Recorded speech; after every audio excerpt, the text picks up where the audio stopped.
आप सभी का स्वागत है अपने YouTube चैनल हिस्ट्री भाई महेश मीना में। आज हम कक्षा 12 के जो बोर्ड एग्जाम से संबंधित आखिरी प्रहार में जो कई वीडियो बनाए हैं, इसी से संबंधित अंतिम वीडियो है 6 नंबर का। और इस वीडियो में हम संविधान का निर्माण से संबंधित एवं मानचित्र से संबंधित जो कार्य देखेंगे और आशा करते हैं कि ये वीडियो आपकी एग्जाम के लिए बहुत ही इंपॉर्टेंट होंगे। तो सभी वीडियो को देखना न भूलें, लाइक एंड सब्सक्राइब करना न भूलें। तो चलते हैं। संविधान निर्माण के प्रारूप समिति के अध्यक्ष कौन थे? तो वेरी इंपॉर्टेंट क्वेश्चन है, संविधान निर्माण की प्रारूप समिति के अध्यक्ष कौन थे? तो इसका आंसर है भीमराव अंबेडकर। तो प्रारूप समिति के अध्यक्ष डॉक्टर भीमराव अंबेडकर थे। और इस प्रारूप समिति में कुल कितने सदस्य थे? 7 सदस्य। नेक्स्ट क्वेश्चन है, भारतीय संविधान सभा के प्रथम स्थायी अध्यक्ष किन्हें बनाया गया? तो भारतीय संविधान सभा के प्रथम जो स्थायी अध्यक्ष थे वो डॉक्टर राजेंद्र प्रसाद बने थे। और ये कब बने थे? 11 दिसंबर 1946 में, जब संविधान सभा की दूसरी बैठक हुई थी। तो संविधान सभा की दूसरी बैठक 11 दिसंबर 1946, और इसी में डॉक्टर राजेंद्र प्रसाद भारतीय संविधान सभा के स्थायी अध्यक्ष बने। नेक्स्ट क्वेश्चन है, भारतीय संविधान सभा के सामने किसने उद्देश्य प्रस्ताव प्रस्तुत किया था? वेरी इंपॉर्टेंट क्वेश्चन है उद्देश्य प्रस्ताव को लेकर कि भारतीय संविधान सभा के सामने किसने उद्देश्य प्रस्ताव प्रस्तुत किया? तो वह है पंडित जवाहरलाल नेहरू ने। और ये उद्देश्य प्रस्ताव तीसरी बैठक 13 दिसंबर 1946 में, जो संविधान सभा की तीसरी बैठक हुई थी 13 दिसंबर 1946 में, और इसी में ये उद्देश्य प्रस्ताव प्रस्तुत किया गया। संविधान सभा को बनाने में जो 3 प्रमुख सदस्य जो कांग्रेस त्रयी के रूप में जाने जाते हैं, ये क्वेश्चन भी आपको याद रखना है, कांग्रेस त्रयी। तो कौन से सदस्य कांग्रेस त्रयी के रूप में जाने जाते थे? तो 3 सदस्य हैं, एक तो पंडित जवाहरलाल नेहरू, एक थे राजेंद्र प्रसाद जी, और एक है सरदार वल्लभ भाई पटेल।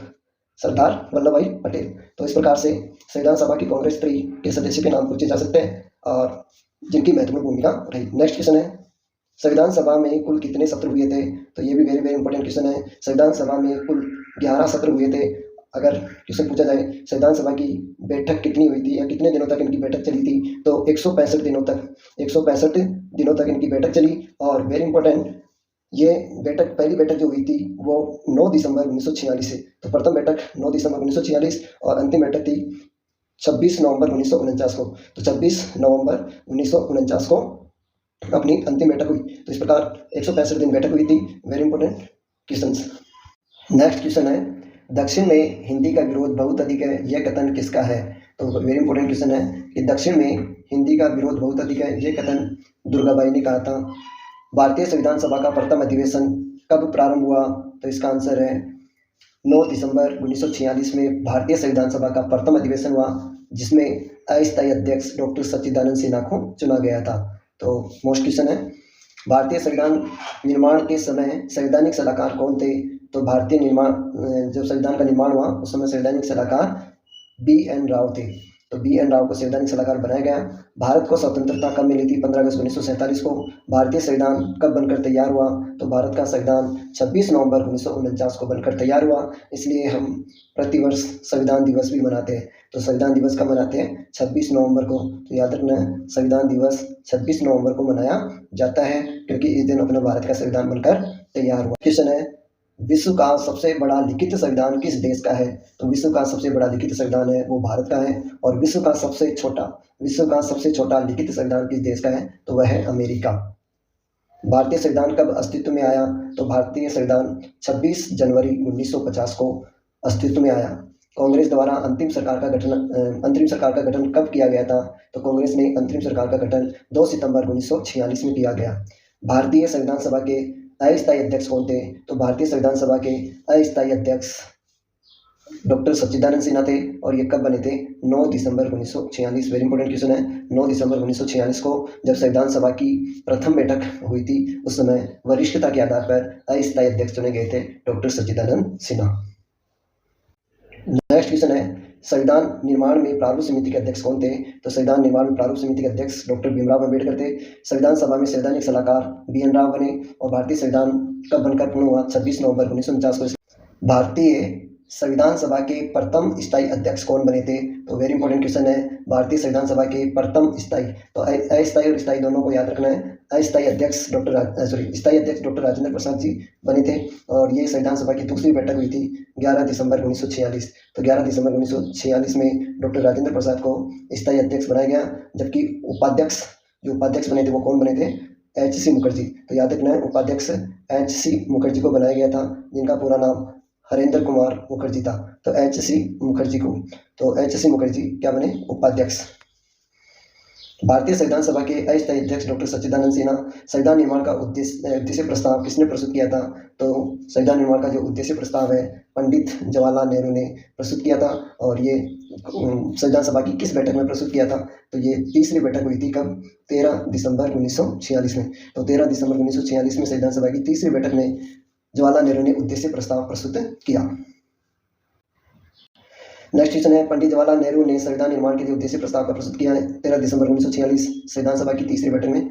संविधान निर्माण में कितना समय लगा? 2 वर्ष 11 माह 18 दिन। संविधान निर्माण में कुल कितने सत्र हुए? 11 सत्र हुए थे और बैठक 165 हुई थी। भारतीय संविधान में धर्मनिरपेक्षता शब्द कब जोड़ा गया था? तो ये मोस्ट क्वेश्चन है। भारतीय संविधान में धर्मनिरपेक्षता शब्द कब जोड़ा गया? तो ये 42वें संविधान संशोधन के तहत जो 1976 में हुआ था उसके तहत ये धर्मनिरपेक्षता शब्द जोड़ा गया था। तो 1976 में जुड़ा है, लेकिन कौन से संविधान संशोधन के तहत? 42वें संविधान संशोधन के तहत। और धर्मनिरपेक्षता है क्या? कि भारत में या सरकार के द्वारा किसी भी धर्म को सभी धर्मों को समान विशेष अधिकार देना या किसी विशेष धर्म को महत्व न देना। तो ये धर्मनिरपेक्षता कहलाती है, जो 1976 से 42वें संविधान संशोधन के तहत जोड़ी गई। नेक्स्ट है, संविधान सभा की प्रथम बैठक कब आयोजित की गई थी? 9 दिसंबर 1946 को। विश्व का सबसे बड़ा लिखित संविधान किस देश का है? तो वो भारत का है। और सबसे छोटा लिखित संविधान अमेरिका का है। भारत गणतंत्र कब बना? 26 जनवरी 1950 को बना। भारत को स्वतंत्रता कब मिली? 15 अगस्त 1947 को।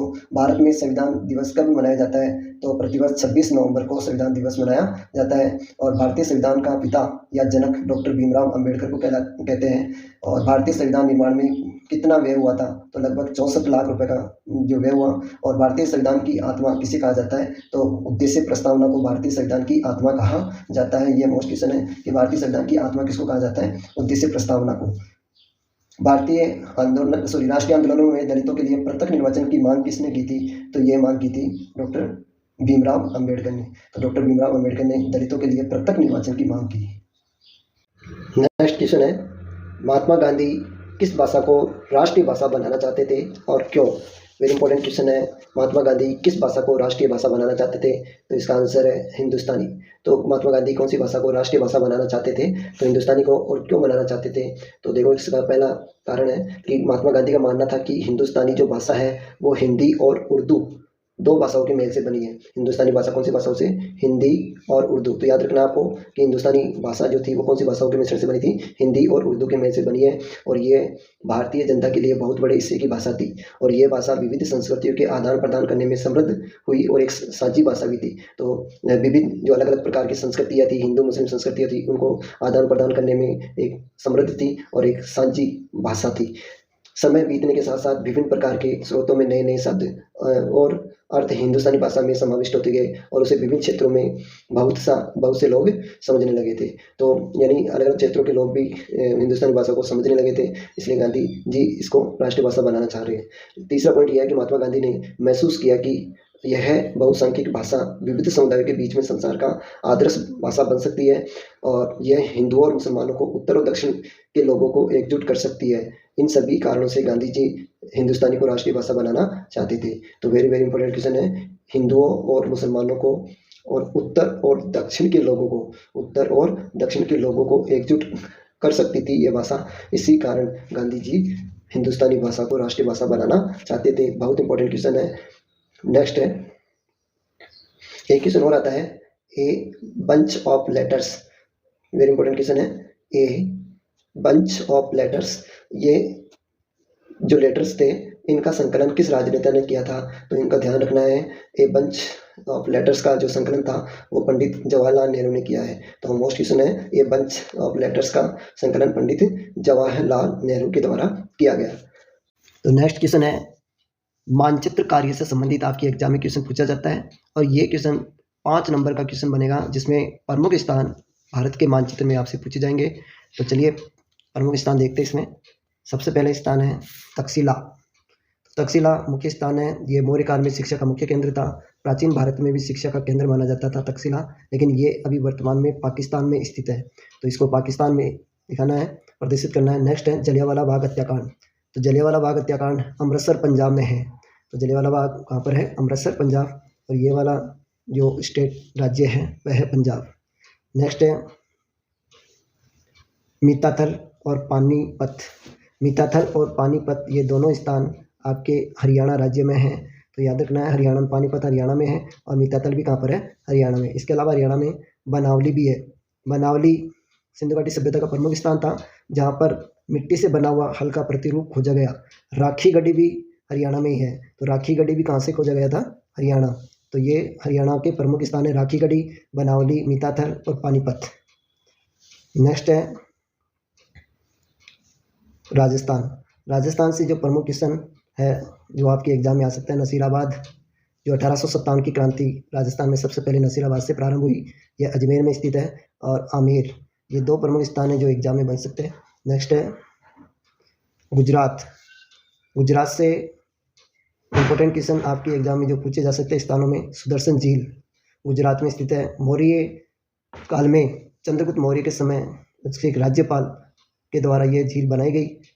और यहीं पर बारदोली भी है। बारदोली किसान सत्याग्रह हुआ था जो गुजरात में ही है और जिसका नेतृत्व सरदार वल्लभ भाई पटेल के द्वारा किया गया। लोथल सिंधु घाटी सभ्यता का प्रमुख बंदरगाह है, ये भी गुजरात में ही है। धोलावीरा गुजरात में, जहाँ जलाशय के साक्ष्य मिले थे।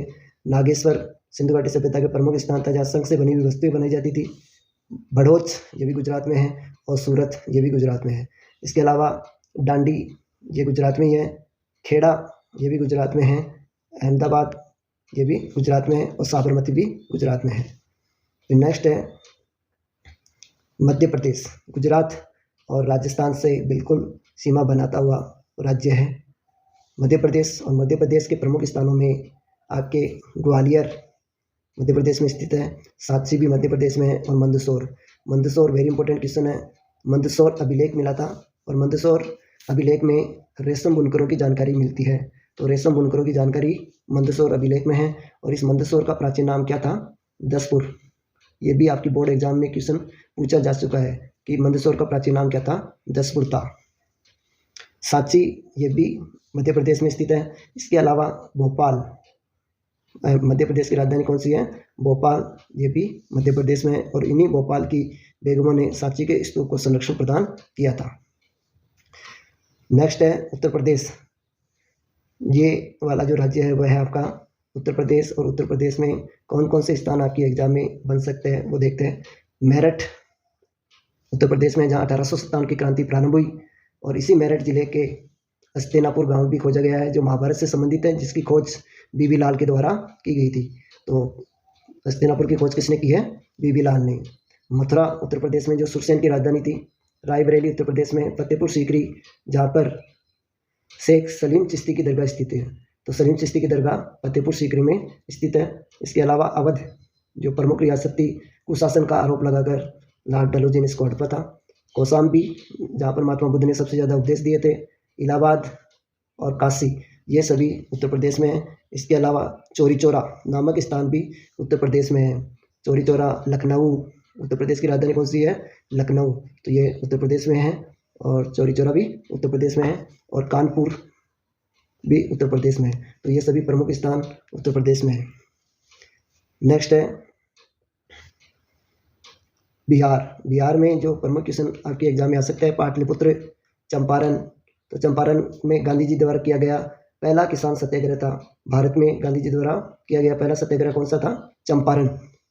और मगध की प्राचीन राजधानी थी पाटलिपुत्र। पाटलिपुत्र को वर्तमान में पटना कहते हैं जो बिहार की राजधानी है। तो पाटलिपुत्र, चंपारण या मगध ये सभी कहाँ पर थे, बिहार में। तो मगध जो महाजनपद था वो बिहार ही था। नेक्स्ट है पश्चिमी बंगाल। पश्चिमी बंगाल से जो प्रमुख क्वेश्चन आपके एग्जाम में पूछे जा सकते हैं, वर्धमान कहाँ पर है, पश्चिम बंगाल में। प्लासी कहाँ है, पश्चिम बंगाल में। और पश्चिमी बंगाल की राजधानी क्या है, कलकत्ता। तो ये सभी आपको पश्चिमी बंगाल में प्रदर्शित करना है। नेक्स्ट है उड़ीसा। उड़ीसा राज्य में एक प्रमुख स्थान आपके एग्जाम में पूछा जा सकता है, कलिंग। क्योंकि उड़ीसा का प्राचीन नाम क्या था, कलिंग। और कलिंग युद्ध जो किसका अंतिम युद्ध कहलाता है, सम्राट अशोक का। इसी युद्ध के बाद में अशोक ने दम नीति का प्रचार किया था। नेक्स्ट है अमरावती। अमरावती जो है वो आंध्र प्रदेश में है। और अमरावती स्तूप मिला था और इसकी खोज कॉलिन मैकेंजी के द्वारा की गई। नेक्स्ट है आंध्र प्रदेश के जस्ट नीचे है तमिलनाडु राज्य। और तमिलनाडु राज्य से जो मुख्य क्वेश्चन पांडिचेरी मद्रास और चेन्नई है, तो ये प्रमुख स्थान आपके एग्जाम में पूछे जा सकते हैं। और नेक्स्ट है कर्नाटक। तो केरल के जस्ट ऊपर ये कर्नाटक है, और कर्नाटक में प्रमुख स्थान जो एग्जाम में पूछे जाने हैं, बीजापुर है, कर्नाटक में हम्पी, विजयनगर से संबंधित है हम्पी, जो पंपा देवी के नाम पर हम्पी नाम रखा गया। मैसूर, टीपू सुल्तान का जो राज्य था मैसूर, ये भी कर्नाटक में है। और नेक्स्ट है तेलंगाना। ये वाला जो क्षेत्र है वो तेलंगाना है, और तेलंगाना में और बिल्कुल कर्नाटक की जो बॉर्डर है वहाँ पर था गोलकुंडा। तो गोलकुंडा वर्तमान में तेलंगाना में स्थित है। कर्नाटक और महाराष्ट्र के बिल्कुल बीच में है गोवा। ये वाला क्षेत्र आप सभी जानते हो गोवा है, तो गोवा से भी कई बार क्वेश्चन पूछ लेते हैं। नेक्स्ट है महाराष्ट्र।